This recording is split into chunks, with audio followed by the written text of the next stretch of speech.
ನಮಸ್ಕಾರ ಕರ್ನಾಟಕ. ಸಮಾಜದಲ್ಲಿ ಯಾವುದಾದರೂ ಕ್ರೈಮ್ ಆದರೆ, ದೊಡ್ಡ ಮಟ್ಟದ ಹತ್ಯಾಕಾಂಡ ಆದರೆ ಅದನ್ನು ಧ್ವನಿ ಮಾಡಬೇಕಾದ್ದು ಪ್ರತಿಯೊಬ್ಬ ಸಾರ್ವಜನಿಕ ನಾಗರಿಕನ ಕರ್ತವ್ಯ. ಅದಕ್ಕೆ ಸಂಬಂಧಪಟ್ಟಂತೆ ತನಿಖೆ ನಡೆಸಿ ಅವರಿಗೆ ಶಿಕ್ಷೆ ಕೊಡಿಸಬೇಕಾದ್ದು ಸಂಬಂಧಪಟ್ಟಂತ ಸರ್ಕಾರದ ಕೆಲಸ. ಸರ್ಕಾರದ ಕೈಯಲ್ಲಿ ಕೆಲಸ ಮಾಡಿಸಬೇಕಾದ್ದು ವಿರೋಧ ಪಕ್ಷದ ಕೆಲಸ. ಬಟ್ ಆದರೆ ಈ ಧರ್ಮಸ್ಥಳ ಅನ್ನೋ ಹತ್ಯಾಕಾಂಡದಲ್ಲಿ ಏನಾಗ್ತಾ ಇದೆ ಅಂತಂದ್ರೆ, ಸಾರ್ವಜನಿಕರು ಸಂವಿಧಾನಿಕವಾಗಿ ತಮ್ಮ ಧ್ವನಿಯನ್ನೇನೋ ಎತ್ತಿ ಪ್ರಶ್ನೆಯನ್ನ ಮಾಡ್ತಾ ಇದ್ದಾರೆ. ಆದರೆ ಸಾರ್ವಜನಿಕರ ಕೈಯಲ್ಲಿ SIT ರಚನೆ ಮಾಡೋ ಪವರ್ಸ್ ಇದೆಯಾ? ಇಲ್ಲ. SIT ರಚನೆ ಮಾಡುವಂತ ಪವರ್ಸ್ ಇರೋದು ಸರ್ಕಾರಕ್ಕೆ. ಅದನ್ನ ಪ್ರಶ್ನೆ ಮಾಡುವಂತ ಪವರ್ಸ್ ಯಾರ ಬಳಿ ಇದೆ? ವಿರೋಧ ಪಕ್ಷದ ನಾಯಕರ ಬಳಿ, ವಿರೋಧ ಪಕ್ಷದ ಬಳಿ, ಅಫ್ಕೋರ್ಸ್ BJP ಬಳಿ. SIT ರಚನೆ ಮಾಡಬೇಕಾದಂತ ಪವರ್ಸ್ ಕಾಂಗ್ರೆಸ್ ಬಳಿ ಇದೆ. ಅದನ್ನ ಪ್ರಶ್ನೆ ಮಾಡಿ ಧರ್ಮಸ್ಥಳದ ಹತ್ಯಾಕಾಂಡಕ್ಕೆ SITನ ರಚನೆ ಮಾಡಿ ಕಾನೂನಾತ್ಮಕವಾಗಿ ಒಂದು ಇನ್ವೆಸ್ಟಿಗೇಷನ್ ಮಾಡಿ ಶಿಕ್ಷೆ ಕೊಡಿಸಬೇಕಾದಂತ ಜವಾಬ್ದಾರಿ BJP ಮೇಲೆ ಇದೆ. ಇವತ್ತು ಕಾಂಗ್ರೆಸ್ಸು ಸಹ ತನ್ನ ಜವಾಬ್ದಾರಿಯನ್ನ ಮರಿತಾ ಇಲ್ಲ. ನುರುಚಿಕೊಂಡು ಬಚ್ಚಿಕೊಂಡು ನಾನು ನೋಡೋದಂತ ವಿಚಾರ ಏನು ಅಂತಂದ್ರೆ, SIT ಮಾಡಕ್ಕೆ ತಡ ಯಾಕಾಯ್ತು ಅನ್ನೋದು ನಮಗೆ ತುಂಬಾ ಲೇಟಾಗಿ ಗೊತ್ತಾಗಿದೆ. ಅಂತಂದ್ರೆ, ಸಿದ್ದರಾಮಯ್ಯ ಅನ್ನೋ ಒಬ್ಬ ದೇವರು ನಂಬದಂತ ವ್ಯಕ್ತಿ ಧರ್ಮಸ್ಥಳದಲ್ಲಿ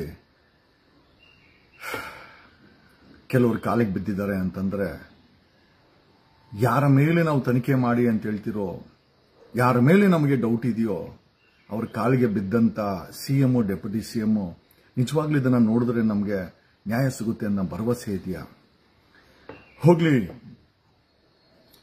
ಹೋಗ್ಲಿ ಏನೋ ಧೈರ್ಯ ಮಾಡಿ ಆ ಧನಂಜಯ ಅನ್ನೋ ಅಡ್ವೊಕೇಟ್ ಅನ್ನೋ ಟೀಮು ಆ ಭೀಮನನ್ನ ಕರ್ಕೊಂಡ್ಬಂದು ಕಂಪ್ಲೇಂಟ್ ಕೊಡ್ತಾರೆ. ಕಂಪ್ಲೇಂಟ್ ಕರೆಕ್ಟ್ ಆಗಿದ್ದಾಗ, ಅದರಲ್ಲಿ ಎವಿಡೆನ್ಸ್ ಇದೆ, ಪ್ರೈಮಾ ಫೇಶಿಯಾ ಇದೆ, FIR ಮಾಡಬೇಕು ಅನ್ನೋ ಒಂದು ಪರಿಸ್ಥಿತಿ ಇದೆ ಅಂದಾಗ ಧರ್ಮಸ್ಥಳ ಪೊಲೀಸರು FIR ಮಾಡ್ತಾರೆ. ತದನಂತರ ಸ್ವಾಯಿಚ್ಛೆ ಹೇಳಿಕೆ ಆಗುತ್ತೆ. ಅಲ್ಲಿಂದನೇ ಶುರುವಾಗೋದು ಏನು SIT ಯಾಕೆ ಬೇಕು ಅಂತ ಅಲ್ಲಿಂದನೇ ಶುರುವಾಗುತ್ತೆ. ತನಿಖೆ ಮಾಡಿ ನೋಟಿಸ್ ಕೊಡಬೇಕಾದಂತ ಧರ್ಮಸ್ಥಳ ಪೊಲೀಸರು ಭೀಮನಿಗೆ ರೋದನೆ ಕೂಡ ಹಚ್ಕೊಳ್ತಾರೆ. ಎಲ್ಲೆಲ್ಲಿದೆ ತೋರಿಸು ಅಂತ ಹೇಳ್ತಾರೆ. ಯಾವುದೇ ಕಾರಣಕ್ಕೂ ಆ ಜಾಗಗಳನ್ನ ಪೊಲೀಸರಿಗೆ ತೋರಿಸದೆ ಕೋರ್ಟ್ ಇಂದ ಎಕ್ಸುಮೇಷನ್ ಆರ್ಡರ್ ತಗೊಂಡ್ಬನ್ನಿ, ಅವಾಗ ಮಾತ್ರ ತೋರಿಸ್ತೀನಿ ಅಂತ ಹೇಳಿ ಭೀಮಾ ಮತ್ತೆ ಅವರ ವಕೀಲರು ಹಠಕ್ಕೆ ಬೀಳ್ತಾರೆ.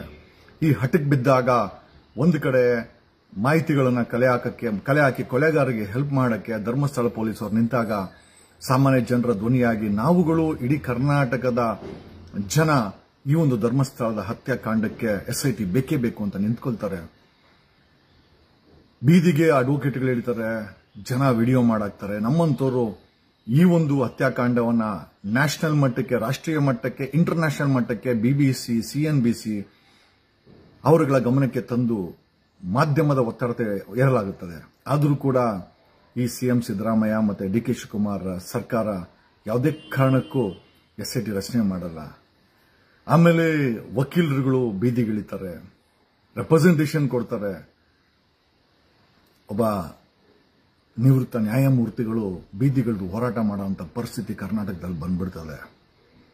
ತದನಂತರ ಯಾವ ರಾಹುಲ್ ಗಾಂಧಿ ಮಣಿಪುರದಲ್ಲಿ ನಗ್ನ ಮತ್ತೆ ಅತ್ಯಾಚಾರಗಳಾದಾಗ ಅಲ್ಲೋಗಿ BJP ವಿರುದ್ಧ ಧ್ವನಿ ಮಾಡಿದೋ, ಅದೇ ರಾಹುಲ್ ಗಾಂಧಿಗೆ ಹಿಂದಿ ಮತ್ತೆ ಇಂಗ್ಲಿಷಲ್ಲಿ, ಕನ್ನಡದಲ್ಲಿ ಅವ್ರಿಗೆ ಅರ್ಥ ಆಗಲ್ಲ ಅಂತ ಹೇಳಿ ಹಿಂದಿ ಮತ್ತೆ ಇಂಗ್ಲಿಷಲ್ಲಿ ಅವ್ರಿಗೆ ವಿಡಿಯೋಗಳನ್ನ ಮಾಡಾಕಿ BBC ಮತ್ತೆ CNBCಯನ್ನ ರಾಹುಲ್ ಗಾಂಧಿ ಮುಂದೆ ಮೈಕ್ ಇಡಕ್ಕೆ ಪ್ರಶ್ನೆ ಕೇಳಕ್ಕಾಗತ್ತೆ. ಮಾಧ್ಯಮದ ಒತ್ತಡ ತಾಳದೆ ರಾಹುಲ್ ಗಾಂಧಿ ಸಿದ್ದರಾಮಯ್ಯನವ್ರಿಗೆ ಹೇಳಿ ಶನಿವಾರ ಐ ಥಿಂಕ್ ಜುಲೈ 19 SIT ಸ್ಥಾಪನೆ ಆಗುತ್ತೆ. SIT ಸ್ಥಾಪನೆ ಆದ್ರೂ ಯಾವುದೇ ರೀತಿಯ ಮುಂದುವರಿಕೆ ಹೋಗಲ್ಲ. SIT ಅವರು ಬೆಳಗ್ಗೆ ಧರ್ಮಸ್ಥಳಕ್ಕೆ ಹೋಗೋದು, ಆಮೇಲೆ ಮಂಗಳೂರಲ್ಲಿ ಕೂತ್ಕೊಳ್ಳೋದು, ಒಂದು ವಾರ ಇದೇ ರೀತಿ ಉಚ್ಚಾಟ ಮಾಡ್ಕೊಂಡು ಕೂತ್ಕೊಂತಾರೆ. ತದನಂತರ SIT ಮಾಡಲಿಕ್ಕೆ ಕಾಂಗ್ರೆಸ್ ಸರ್ಕಾರವನ್ನು ಯಾವ ರೀತಿ ಚೇಂಜ್ ಮಾಡಕ್ಕಾಯ್ತೋ ಅದೇ ರೀತಿ SITನೂ ಕೂಡ ಚೇಂಜ್ ಮಾಡಲಾಗುತ್ತದೆ. ತದನಂತರ ಶುರುವಾಗಿದ್ದೆ ನಿಜವಾದಂತ ಒಂದು ವಿರೋಧ. ಕಾರಣ ಯಾಕೆ ಅಂತಂದ್ರೆ, ಅಲ್ಲಿರುವ ಹತ್ಯಾಕಾಂಡವನ್ನ ಬಹಿರಂಗಪಡಿಸಿದ್ರೆ BJPಗೆ ಬೇಕಾದಂತವರು ಸುಮಾರು ಜನ ಜೈಲ್ಗೆ ಹೋಗ್ತಾರೆ, BJP ಪಾರ್ಟಿಗೆ ಡ್ಯಾಮೇಜ್ ಆಗುತ್ತೆ, ಆ ಐಡಿಯಾಲಜಿಗೆ ಡ್ಯಾಮೇಜ್ ಆಗುತ್ತೆ ಅಂತ BJP ಮತ್ತೆ ಕೊಲೆಗಾರರ ಒಂದು ಟೀಮು ಒಬ್ಬರಾದ್ಮೇಲೆ ಒಬ್ಬರು ಫೀಲ್ಡ್ಗಳಿಸ್ತಾ ಹೋಗ್ತಾರೆ. ಮೊದಲಿಗೆ ಬಂದಿದ್ದೆ ಒಂದಷ್ಟು ಸೋ ಕಾಲ್ಡ್ ವಸಂತ್ ಗಿಳಿಯಾರ್ ಅನ್ನೋ ವ್ಯಕ್ತಿ. ಮಾತಾಡಕ್ಕೇನಿಲ್ಲ, ವಿರೋಧ ಮಾಡಿದ್ರು ಸಮಸ್ಯೆ ಇಲ್ಲ. ಆ ವ್ಯಕ್ತಿಯ ಮಾತಲ್ಲಿ ನುಗ್ಗಿ ಹೊಡಿತೇವೆ. ಜಗದೀಶ್ ಯಾಕೆ ಬಂದಿದ್ದಾರೆ? DK ಶಿವಕುಮಾರ್ ಅವ್ರ ವಿರೋಧ. ನಾವು ಯಾರ ವಿರೋಧನ ಆಗಿರ್ಲಿ, ನಾವೆಲ್ಲೂ ಕೂಡ ನುಗ್ಗು ಹೊಡಿತೀವಿ. ನಮ್ಮ ಹುಡುಗರು ಹೊಡೆದ್ರೆ ನುಗ್ಗು ಹೊಡಿತೀವಿ ಅಂತ ಗಿಳಿಯಾರ ಹೇಳ್ತಾನೆ, ಅಲ್ಲಿ ಹೊಡಿತಾರೆ. ಇಲ್ಲಿ ವಿಶ್ವನಾಥ್ ಅಸೆಂಬ್ಲಿಲಿ ಹೇಳ್ತಾನೆ, ಜಗದೀಶ್ಗೆ ಯಾರಾದರೂ ಹೊಡೆದ್ರೆ ನಾನ್ ಜವಾಬ್ದಾರಿ ಅಲ್ಲ ಅಂತ. ಅಂದ್ರೆ ಪ್ರಜಾತಂತ್ರದಲ್ಲಿ ನ್ಯಾಯ ಕೇಳದೆ ಎಷ್ಟು ದೊಡ್ಡ ಅಪರಾಧ ಆಗ್ಬಿಟ್ಟಿದೆ ಅನ್ನೋದನ್ನ ಈಗ ನಮಗೆಲ್ಲ ಅನ್ನಿಸ್ತಾ ಇದೆ. ದ್ವಾರಕೀಶ್ ಅವರ ಒಂದು ಹಾಡಿದೆ, ಎಲ್ಲಿದೆಯೋ ನ್ಯಾಯ ಅಣ್ಣ, ಎಲ್ಲಿದೆಯೋ ನ್ಯಾಯ, ಬಡವನು ನ್ಯಾಯವ ಕೇಳುವುದೇ ಅನ್ಯಾಯ, ನ್ಯಾಯ ಎಲ್ಲಿದೆ? ಎಲ್ಲಿಗೆ ಬಂತು? ಯಾರಿಗೆ ಬಂತು 47ರ ಸ್ವಾತಂತ್ರ್ಯ? ಬರೀ ಗಿಳಿಯಾರ್ಗೆ ನಿಲ್ಲಲ್ಲ. ವಸಂತ್ ಗಿಳಿಯಾರ್ ಆಗಿದ ತಕ್ಷಣ ನುಗ್ಗಿ ಹೊಡಿತೀನಿ ಅನ್ನೋ ಡೈಲಾಗ್ ಅನ್ನ ಬಿಟ್ಟ ತಕ್ಷಣ ಅಲ್ಲಿ ಯೂಟ್ಯೂಬರ್ಸ್ಗಳ ಮೇಲೆ ಅಟ್ಯಾಕ್ ಆಗುತ್ತೆ. ಪವರ್ ಟಿವಿ ಅನ್ನೋ ರಾಕೇಶ್ ಶೆಟ್ಟಿ ತನ್ನ ಮಾಧ್ಯಮದಲ್ಲಿ ಕೂತ್ಕೊಂಡು ಇಡೀ SIT ತನಿಖೆಯನ್ನ ದಿಕ್ಕು ತಪ್ಪಿಸುವಂತ ಕೆಲಸವನ್ನ ಪ್ರತಿದಿನ ಮಾಡಕ್ಕೆ ಹಚ್ಕೊಳ್ತಾನೆ. ಇದಕ್ಕೊಂದಷ್ಟು ಅವನಿಗೆ ಸಪೋರ್ಟ್ ಸಹ ಸಿಕ್ಕಿದೆ ಕೊಲೆಗಾರರಿಂದ. ಈ ನ್ಯೂಸ್ ಹಾಕಲ್ಲ ಅಂತ ಕೂಡ ಮಾಹಿತಿ ಗೊತ್ತಾಗುತ್ತೆ. ತದನಂತರ ಸ್ಪಾಟ್ಗೆ ಹೋಗ್ತಾನೆ, ಹುಚ್ಚುಚ್ಚುವಾಗಿ ಮಾತಾಡ್ತಾನೆ, ಇಲ್ಲದ ಕಥೆಗಳನ್ನ ಕಟ್ತಾನೆ. ಕೆಟ್ಟ ಭಾಷೆಯಲ್ಲಿ ಮಹೇಶ್ ತಿಮ್ರುಡಿ ಅವರನ್ನ, ಇನ್ನೊಂದಷ್ಟು ಜನರನ್ನ ನಿಂದಿಸ್ತಾನೆ. ಅಲ್ಲಿ ನಮಗಿರೋ ಮಾಹಿತಿ ಪ್ರಕಾರ ಈತ ಡೀಲ್ಗೆ ಹೋಗಿದ್ದ, ವರ್ಕೌಟ್ ಆಗಿಲ್ಲ ಅಂದಾಗ ಅವ್ರ ವಿರುದ್ಧ ತಿರುಗಿಬಿದ್ದು ಎತ್ತು ಕಟ್ತಾನೆ. ಒಂದ್ ಕಡೆ ವಸಂತ್ ಗಿಳಿಯಾರ್ ಎತ್ತು ಕಟ್ಟಿದ್ರೆ, ಇನ್ನೊಂದ್ ಕಡೆ ಪವರ್ ಟಿವಿ ರಾಕೇಶ್ ಎತ್ತು ಕಟ್ತಾನೆ. ಅದರ ಪ್ರತಿಫಲವೇ ಯೂಟ್ಯೂಬರ್ಗಳ ಮೇಲೆ ನಡೆದಂತ ದಾಳಿಯಾಗತ್ತೆ. ತದನಂತರ ಅದು ಅಲ್ಲಿಗೆ ನಿಲ್ಲಲ್ಲ. ಕಿರಿಕೀರ್ತಿ ಅನ್ನೋ ಒಬ್ಬ ಸಂಭಾಷಣಕಾರ, ನಿರೂಪಕನನ್ನ ಫೀಲ್ಡ್ಗಳಿಸ್ತಾರೆ. ಜೊತೆಯಲ್ಲಿ ವಿಶ್ವೇಶ್ವರಯ್ಯ ಭಟ್ ಅನ್ನೋ ಮಾಧ್ಯಮ ಲೋಕದ ಐಕಾನ್ ಅನ್ನೋ ವ್ಯಕ್ತಿ ಧರ್ಮಸ್ಥಳದ ವ್ಯಕ್ತಿಗಳನ್ನ ಕರ್ಕೊಂಡ್ಬಂದು ಬುಕ್ಗಳನ್ನ ರಿಲೀಸ್ ಮಾಡ್ತಾರೆ. ಇದೆಲ್ಲ ಮಾಡೋದಿಷ್ಟೇನೆ, ಯಾವುದೇ ಕಾರಣಕ್ಕೂ ಕೊಲೆಗಾರರುಗಳನ್ನ, ಈ ತನಿಖೆಯನ್ನ ದಿಕ್ಕು ತಪ್ಪಿಸಬೇಕು, ಕೊಲೆಗಾರರನ್ನ ಕಾಪಾಡಬೇಕು ಅನ್ನೋ ಒಂದು ಅಜೆಂಡಾ ಬಿಟ್ರೆ ಇವ್ರ ಬಳಿ ಏನು ಇರೋದೇ ಇಲ್ಲ. ತದನಂತರ ಫೀಲ್ಡ್ಗಿಳಿದವನೇ ಅಪೋಸಿಷನ್ ಲೀಡರ್ ಆರ್ ಅಶೋಕ.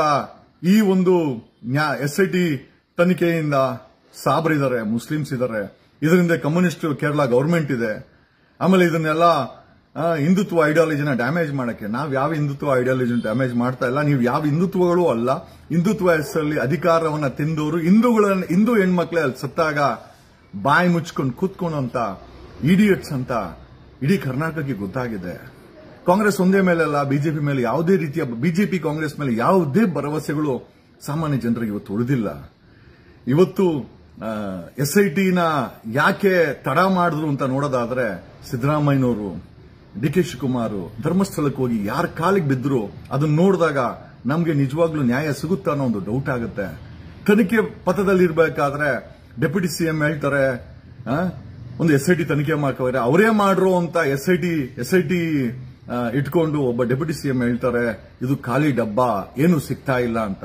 ಒಂದು ತನಿಖೆ ನಡಿಬೇಕಾದ್ರೆ ತಮ್ಮ ಪರ್ಸನಲ್ ಒಪಿನಿಯನ್ಗಳನ್ನ ಮಾಡಬಾರ್ದನ್ನೋ ಒಬ್ಬ ಕಾಮನ್ ಸೆನ್ಸ್ ಇಲ್ಲದಂತ ವ್ಯಕ್ತಿ ಡೆಪ್ಯೂಟಿ CM ರಾಜ್ಯಕ್ಕೆ ಹಾಕಿದ್ದಾನೆ ಅಂತಂದ್ರೆ ಇದು ನಿಜವಾಗ್ಲೂ ನಮ್ಮ ದುರ್ದೈವ ಅಂತ ನಮ್ಗೆ ಅನ್ಸುತ್ತೆ. ಅಶೋಕ್ಗೆ ನಿಲ್ಲಲ್ಲ, DK ಶಿವಕುಮಾರ್ಗೆ ನಿಲ್ಲಲ್ಲ, ಸಿದ್ದರಾಮಯ್ಯ ಅವ್ರ ಕೈಲಿ ಬಲವಂತವಾಗಿ SIT ಮಾಡಿಸೋದಕ್ಕೂ ಎಲ್ಲಿಗೂ ನಿಲ್ಲಲ್ಲ. ತದನಂತರ ಬರದೆ BC ಪಾಟೀಲ್ ಬಂದು ಒಂದು ಹೇಳಿಕೆಯನ್ನ ಕೊಡ್ತಾನೆ ರಿಪೀಟೆಡ್ ಆಗಿ, ಭೀಮಾ ಒಬ್ಬ ಮಾನಸಿಕ ಅಸ್ವಸ್ಥ ಅಂತ. ತನ್ನ ಮಗಳ ಗಂಡ, ತನ್ನ ಸ್ವಂತ ಅಳಿಯ ಡಿಪ್ರೆಷನ್ಗೆ ಹೋಗಿ ಸೂಸೈಡ್ ಮಾಡಿಕೊಂಡು ತನ್ನ ಮಗಳು ವಿಧವೆ ಆಗಿರುವಂತ ಪರಿಸ್ಥಿತಿನಲ್ಲಿ ಇನ್ನೊಬ್ಬರು ಹೆಣ್ಣುಮಕ್ಕಳು ಹತ್ಯೆ ಆಗಿದೆ, ಅತ್ಯಾಚಾರ ಆಗಿದೆ ಅಂತ ನಾವೆಲ್ಲ ಕೂಗ್ಬೇಕಾದ್ರೆ ನಮ್ಮ ಜೊತೆನಲ್ಲಿ ಧ್ವನಿ ಕೂಡಿಸಬೇಕಾದಂತ BC ಪಾಟೀಲ್ ಅವರು ಭೀಮನನ್ನ ಮಾನಸಿಕ ಅಸ್ವಸ್ಥರಂತಾರೆ. ನಾವ್ ಏನ್ ಹೇಳೋಣ, ನಾವ್ ಏನ್ ಮಾಡೋಣ? ಅವ್ರ ಮನೆಯಲ್ಲಿ ಹೆಣ್ಮಕ್ಳಿಗಾಗಿರೋ ಅನ್ಯಾಯನ ಕಣ್ಣಲ್ಲಿ ನೀರಿಟ್ಕೊಂಡು ಇದನ್ನ ನೋಡಿದಾಗ ಖಂಡಿತವಾಗಿ ಇದಕ್ಕೆ ನ್ಯಾಯ ಕೊಡಿಸಬೇಕು ಅನ್ನೋ ಮನಸ್ಥಿತಿ BC ಪಾಟೀಲ್ ಅವ್ರಿಗೂ ಬರ್ತಾ ಇತ್ತು. ಬಟ್ ಆದರೆ ಏನ್ ಮಾಡೋದು? ಆಮೇಲೆ ಬರೀ BC ಪಾಟೀಲ್ಗೆ ನಿಲ್ಲಲ್ಲ, ತದನಂತರ ಬರೋನೆ ಯತ್ನಾಳ್ ಈ ಒಂದು ಎಂಟೈರ್ ತನಿಖೆಗೆ ದಿಕ್ಕು ತಪ್ಸಕ್ಕೆ ಮುಸ್ಲಿಂ ಹೆಣ್ಣು ಮಕ್ಕಳನ್ನ ಹಿಂದೂ ಹುಡುಗರು ಮದುವೆ ಆದ್ರೆ 5 ಲಕ್ಷ ಕೊಡ್ತೀನಿ ಅಂತಾರೆ. ಅಕಸ್ಮಾತ್ ನೋಡಿ, ಅವ್ರವ್ರ ಜಾತಿ, ಅವ್ರವ್ರ ಧರ್ಮ ಅವ್ರವ್ರಿಗೆ ಮುಖ್ಯ. ಇವತ್ತು ಮುಸ್ಲಿಂ ಅವರು ಯಾರಾದರೂ ಹಿಂದೂ ಹೆಣ್ಮಕ್ಳನ್ನ ಎತ್ತಾಕೊಂಡು ಹೋಗಿ ಮದುವೆ ಆಗಿ ಅಂತ ಹೇಳಿದ್ರೆ ಸುಮ್ಮನೆ ಬಿಡ್ತಾರ ಈ ಸಮಾಜ, ಈ ಬಿಜೆಪಿ ಸುಮ್ಮನೆ ಬಿಡ್ತಾರ? ಅದೇ ರೀತಿನಲ್ಲಿ ಹಿಂದೂ ಹುಡುಗರು ಮುಸಲ್ಮಾನರ ಹೆಣ್ಮಕ್ಳನ್ನ ಎತ್ತಾಕೊಂಡು ಹೋಗಿ ಮದುವೆ ಆಗುವಂತಂದ್ರೆ ಯಾವ ನ್ಯಾಯ ಇದು?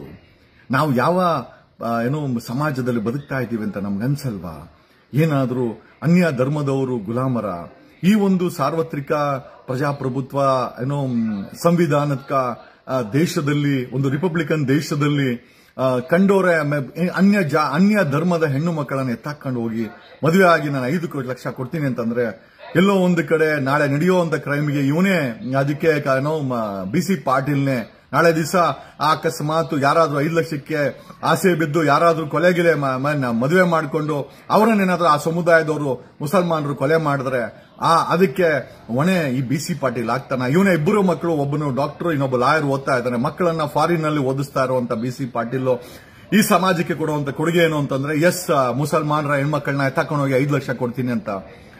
ನಾವೆಲ್ಲ ಸೇರಿ ಕಾಂಟ್ರಿಬ್ಯೂಟ್ ಮಾಡಿ ನಿನಗೆ 5 ಕೋಟಿ ಕೊಡ್ತೀನಿ ನಿನ್ನ ಇಬ್ಬರು ಮಕ್ಕಳಿಗೂ. ನೀನು ಯಾವ ಸಮುದಾಯದ ಜೊತೆ ಮದುವೆ ಮಾಡ್ಕೊಂಡ್ರೆ 5 ಲಕ್ಷ ಕೊಡ್ತೀವಿ ಅಂತ ನಾವು 5 ಕೋಟಿ ಕೊಡ್ತೀವಿ. ನಿನ್ನ ಮಕ್ಕಳಿಗೆ ಮದುವೆ ಮಾಡು, ನಿದರ್ಶನ ಮಾಡು, ತದನಂತರ ಮಾತನಾಡು BC ಪಾಟೀಲ್ ಅಂತ ಯತ್ನಾಳ್ ಅಂತ ಹೇಳ್ಬೇಕಾಗುತ್ತೆ. ತದನಂತರ ಫೀಲ್ಡ್ಗಿಳಿಯವನೇ ರೇಣುಕಾಚಾರ್ಯ ಕತೆ ಹೆಂಗಿರುತ್ತಂತಂದ್ರೆ,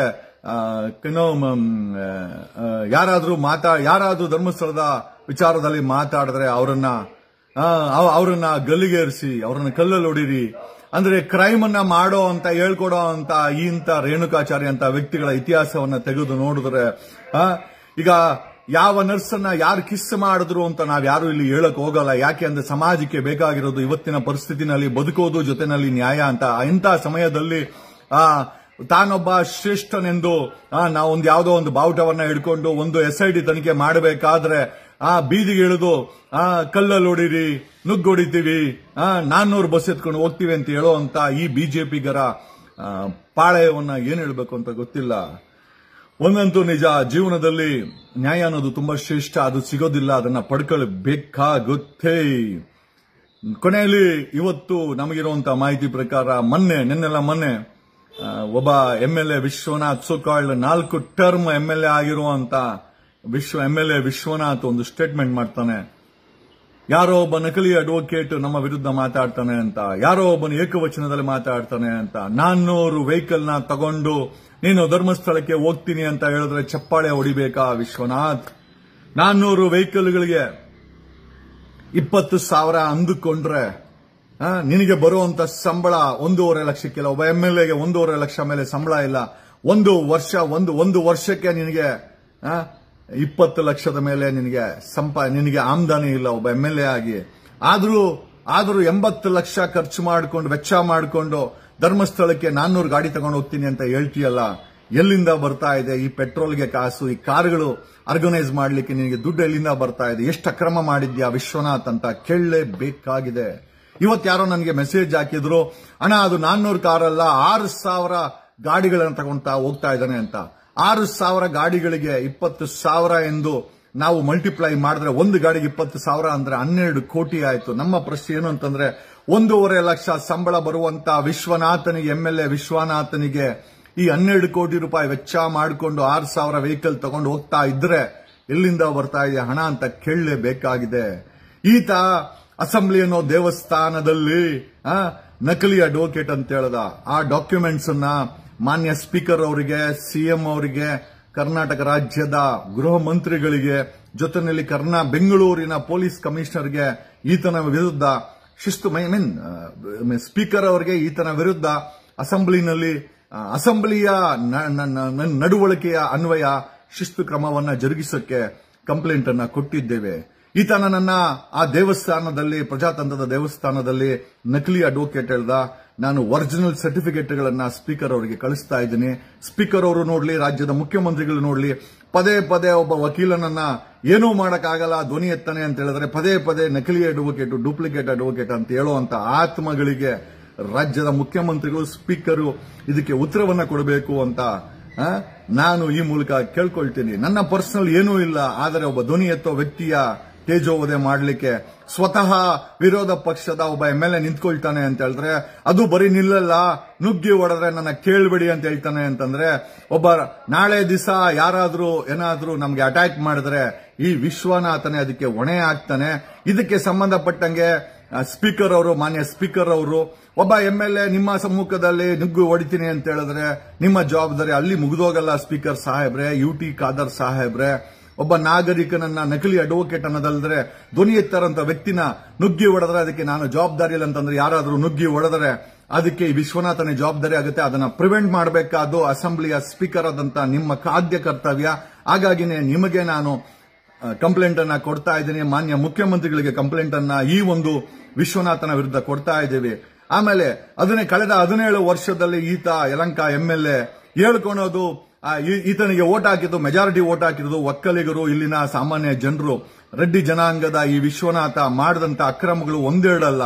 ಓಕೆ, ಈತನ ರಿಯಲ್ ಎಸ್ಟೇಟ್ ದಂಧೆ ಆಗಿರಬಹುದು, ಈತನ ಪುಡಾರಿ ರೌಡಿಗಳ ದಂಧೆನೇ ಆಗಿರಬಹುದು, ಈತ ಮಾಡಿದಂತ ಭ್ರಷ್ಟಾಚಾರಗಳೇ ಆಗಿರಬಹುದು, ಅಲ್ಲಿ ನಡೆದಂತ ಕಳಪೆ ಕಾಮಗಾರಿಗಳೇ ಆಗಿರಬಹುದು, ಈತನ ಆಂಧ್ರದ ನೆಟ್ವರ್ಕ್ ಆಗಿರಬಹುದು, ಎಲ್ಲ ಆಗಿರಬಹುದು.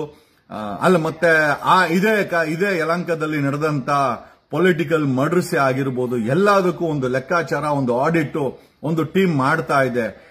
ಕೆಲವು ದಿನಗಳಲ್ಲಿ ಈ ವಿಶ್ವನಾಥನ ಆಡಳಿತದಲ್ಲಿ ನಡೆದಂತ ಎಲ್ಲ ಅಕ್ರಮಗಳ ರಾಜ್ಯ ಸರ್ಕಾರದ ಮುಂದೆ ಒಂದು ಟೀಮ್ ಇಡಲಿದೆ. ಅದಕ್ಕೆ SIT ಕೂಡ ರಚನೆ ಮಾಡಬೇಕಾದಂತ ಪರಿಸ್ಥಿತಿ ಬರುತ್ತೆ ಅಂತ ಈ ಮೂಲಕ ಹೇಳುತ್ತಾ, ಧರ್ಮಸ್ಥಳದ ವಿಚಾರದಲ್ಲಿ ಪಳೆಯುಳಿಕೆಗಳು ಸಿಕ್ಕಿವೆ. ಇದು ಯಾರದ್ದು ಅಂತ ನಾವೇ ಪ್ರಶ್ನೆ ಮಾಡ್ತಾ ಇದ್ದೇವೆ. ಕಮಿಂಗ್ ಟು ಕಾಂಗ್ರೆಸ್ ಪಕ್ಷಕ್ಕೆ ಬಂದರೆ ನೀವುಗಳು ಯಾರೂ ಕೂಡ ಈ ಒಂದು SIT ವಿಚಾರವಾಗಿ ಒಂದು ಸಪೋರ್ಟ್ ಅನ್ನ ಮಾಡ್ತಾ ಇಲ್ಲ. ಬದಲಿಗೆ ಒಬ್ಬ ಡೆಪ್ಯೂಟಿ CM ಖಾಲಿ ಡಬ್ಬಾ ಅಂತ ಹೇಳ್ತಾರೆ. ಮಾನ್ಯ DK ಶಿವಕುಮಾರ್ ರವರೇ, ಗೌರವಿತವಾಗಿ ನಿಮಗೆ ನಾವೊಂದು ಒಂದೇ ಒಂದು ಮಾತನಾಡೋದೇನು ಅಂತಂದ್ರೆ, ಒಂದು SIT ನೀವೇ ರಚನೆ ಮಾಡಿದಂತ SIT ನಡಿಬೇಕಾದ್ರೆ ಅದರ ಬಗ್ಗೆ ಯಾವುದೇ ಮಾಹಿತಿ ಇಲ್ಲದೆ ಟಿಪ್ಪಣಿ ಮಾಡೋದು ಎಷ್ಟು ಸರಿ? ಆಯ್ತು, ನಿಮಗೆ ಮಾಹಿತಿ ಇದ್ದರೆ ಅದನ್ನ ಬಹಿರಂಗಪಡಿಸಿ ಟಿಪ್ಪಣಿಯನ್ನು ಮಾಡೋದು. ಆಮೇಲೆ ಟಿಪ್ಪಣಿಯನ್ನ ಮಾಡೋದು ನಿಮ್ಮ ಕೆಲಸ ಅಲ್ಲ, ಅದರ ಕೆಲಸವನ್ನು ಮಾಡಬೇಕಾದಂತದ್ದು SIT ಅನ್ನು ರಚನೆ ಮಾಡಿರುವಂತ ಸರ್ಕಾರ ಅದರ ಒಂದು ಸಿಂಧುತ್ವದ ಬಗ್ಗೆ ಯೋಚನೆ ಮಾಡಬೇಕೇ ಹೊರತು ಖಾಲಿ ಡಬ್ಬಾ ಅಂತ ಹೇಳಿ ಹಿಂದುತ್ವ ವೋಟ್ಗಳಿಗೆ ಆಸೆ ಬೀಳ್ತಾ ಇರುವಂತ ಡೆಪ್ಯೂಟಿ ಸಿಎಂ DK ಶಿವಕುಮಾರ್ ಅವರೇ, ದಯಮಾಡಿ ಇದೊಂದು SIT, ಆಮೇಲೆ ಅಲ್ಲಿ ನಡೆದಿರೋದು ತುಂಬಾ ದೊಡ್ಡ ಹಿಂದೂ ಹೆಣ್ಣುಮಕ್ಕಳ ಹತ್ಯಾಕಾಂಡ, ಈ ವಿಚಾರದಲ್ಲಿ ನೀವೇನೋ ಹೋಗಿ ಅಲ್ಲಿರುವಂತ ಧರ್ಮಸ್ಥಳ ಇರುವಂತ ವ್ಯಕ್ತಿಗೆ ಕಾಲಿಗೆ ಬಿದ್ದಿದ್ದೀರಾ. ಬಟ್ ಒಂದಂತೂ ನಿಜ, ನನ್ನ ಮೇಲೆ ಸುಳ್ಳು ಕೇಸುಗಳು 2011ರಲ್ಲೇ R ಅಶೋಕ್ ಹಾಕಿಸ್ದ, ಜೈಲಿಗೆ ಹಾಕಿಸ್ದ, ನಾನು ಹೊರಗಡೆ ಬಂದಂತವನು. ನನ್ನ ಕೇಸುಗಳನ್ನ ವಾದ ಮಾಡಿಕೊಂಡು ಗೆದ್ಕೊಂಡು ವಕೀಲನಾದಂತವನು. ನಾನು ನಡೆದಂತ ದಾರಿ ಯಾವುದು ಕೂಡ ಹೂವಿನ ದಾರಿ ಆಗಿರಲಿಲ್ಲ, ಮುಳ್ಳಿನ ದಾರಿನೇ ಆಗಿತ್ತು. ಆ ಮುಳ್ಳಿನ ದಾರಿಲಿ ಕಣ್ಣೀರು ಬಂದಿದ್ದು ನಿಜ, ಕಣ್ಣೀರು ಬಂದಾಗ ಮಳೆ ಬಂದಿದ್ದು ನಿಜ. ಕಾರಣ ಯಾಕೆ ಅಂತಂದ್ರೆ ನನ್ನ ಕಣ್ಣೀರು ಯಾರಿಗೂ ಗೊತ್ತಾಗಬಾರ್ದು ಅಂತ ಆ ಒಂದು ಮೇಲಿರುವಂತ ಶಕ್ತಿ ಮಳೆ ಕೂಡ ಬರೆಸ್ತು. ನಾನು ಮಳೆಯಲ್ಲಿ ಹತ್ತಿ ನಡೆದಿದ್ದು ಇದೆ, ಕಾಲಿಗೆ ಮುಳ್ಳು ಚುಚ್ಕೊಂಡಾಗ ಬೇಜಾರು ಮಾಡಿಕೊಂಡು ನನ್ನನ್ನು ನಾನು ಶಪಿಸಿಕೊಂಡಿದ್ದು ಇದೆ. ಏನೇ ಆದರೂ ನಾನು ಸೋತು ಸತ್ತು ಈಗ ಎದ್ದು ನಿಂತು ಗೆಲ್ಲಕ್ಕೆ ಒಂದು ತಯಾರಿಲಿರೋನು. ಒಂದಂತೂ ನಿಜ, ನನ್ನನ್ನು ನುಗ್ಗೊಡಿಬೇಕು ಅಂದವ್ರಿಗೆ ಜನವರಿನಲ್ಲಿ ನಮ್ಮ ಗನ್ಮೆನ್ಗಳು ಗುಂಡಾರಿಸಿ ಉತ್ತರ ಕೊಟ್ಟಿದ್ದಾರೆ. ನಾನು ಪದೇ ಅದನ್ನ ಹೇಳಬೇಕಾಗಿಲ್ಲ. And coming straight to police ಕಮಿಷನರ್ನ ಪ್ರಶ್ನೆ ಆಗಿರ್ಬೋದು, ಬರ್ತ್ಡೇ ಸೆಲೆಬ್ರೇಷನ್ ಪ್ರಶ್ನೆ ಆಗಿರ್ಬೋದು, CM ಅವ್ರನ್ನ ಪ್ರಶ್ನೆ ಆಗಿರ್ಬೋದು, ಡೆಪ್ಯೂಟಿ CM ಅವ್ರನ್ನ ಪ್ರಶ್ನೆ ಆಗಿರ್ಬೋದು, ನಾವೆಲ್ಲೂ ಕೂಡ ಅನಾರೋಗ್ಯವಾಗಿ ಮಾತಾಡಿಲ್ಲ, ಗಟ್ಟಿಯಾಗಿ ಪ್ರಶ್ನೆ ಮಾಡಿದ್ದೀವಿ, ಗದರ್ ಕೇಳಿದ್ದೇವೆ ಹೊರತು ನಾವೆಲ್ಲೂ ಕೂಡ ಭ್ರಷ್ಟಾಚಾರ ಮಾಡಿಲ್ಲ. ನಮಗೆ ಆ ರೀತಿ ಅನಾಚಾರ ಮಾಡಿ ಜೀವನ ಮಾಡುವಂತ ಅವಶ್ಯಕತೆ ಸಹ ನಮಗಿಲ್ಲ.